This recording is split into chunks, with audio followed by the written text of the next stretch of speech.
Mark, very good to see you. Today, we are talking through what's changing for retirement in 2024. Inflation and the continued phase-in of the Secure Act mean changes for savers and retirees. We are breaking down those changes and any planning moves we should consider now. So first, higher inflation means higher tax brackets, and this could also mean some opportunities to avoid capital gains tax.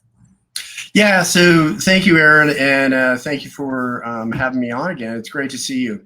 So it's interesting because we've had different iterations of this Secure Act. So obviously this is the Secure Act 2.0 that we're talking about. And because of inflation being higher than we've ever seen it in many, many years, they've raised a number of these tax brackets. And I think the real planning opportunity is for, let's say you're a single filer and your income, your earned income or total income, adjusted gross income is less than $47,000, you may want to consider, if it makes sense, to take some capital gains because you'll be in a zero tax bracket on the capital gains tax. If you're married, the threshold is $94,000. So I think that's a real opportunity for people to look at this year, whether you're looking at it this year to do some tax harvesting or towards the end of the year. All right, the second change, there are no required minimum distributions for those Roth 401ks. Yeah, so this is kind of interesting. And, you think about it, you go, why did they make Roth, if you kept money in your Roth 401k, why did they make you take distributions out? Obviously, they want to get the money out of the tax-free account into a taxable account and start taxing it. But ultimately, they looked at the reasoning behind that, didn't make any sense. So it's not a big change. But, this is on the same level as having a Roth IRA. There is, because it is tax-free, there is no required minimum distributions.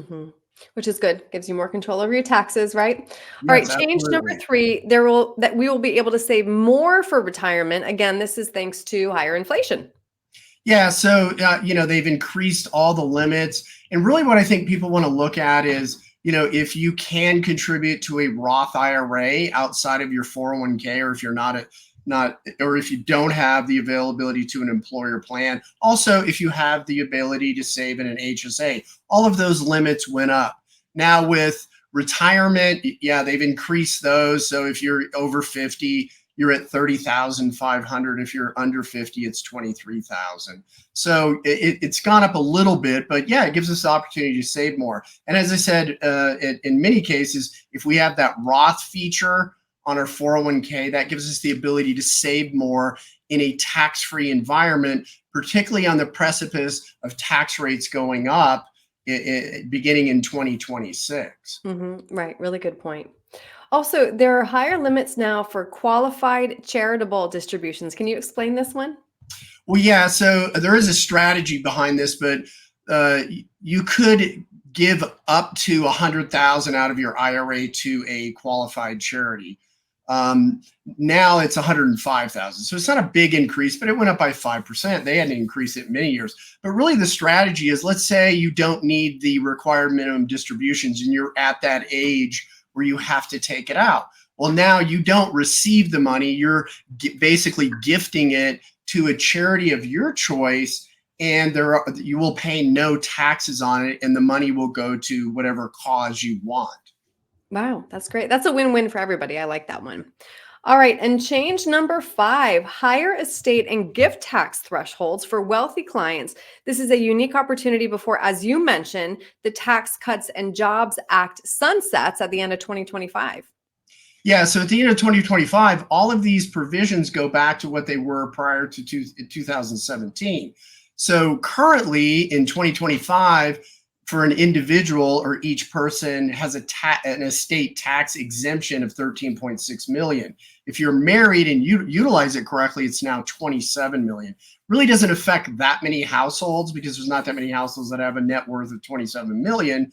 But nonetheless, we want to be able to take advantage of that if need be before tax rates go up and before estate taxes come down. The other thing is gift taxes have gone up to $18,000. Now that's per individual. So if I'm a couple, I can give up to $36,000 to individuals. So that's where I think there's some opportunities in planning, is really if we know that we don't need this money, yeah, we can remove it from our estate and gift it to where we want it to go, for the next few years until we have more certainty with what's going to change with the estate tax exemption.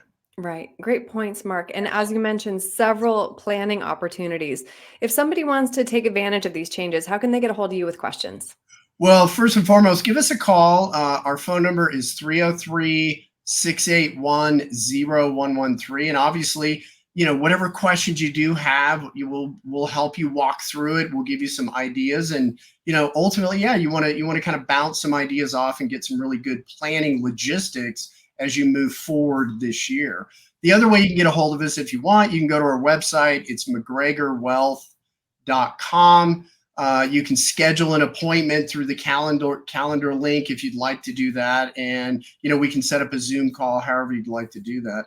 But yeah, let us know how we can help you, and we'll go from there. Perfect. All right, Mark, thank you very much. All right. Thank you, Erin. Have a wonderful day. You too.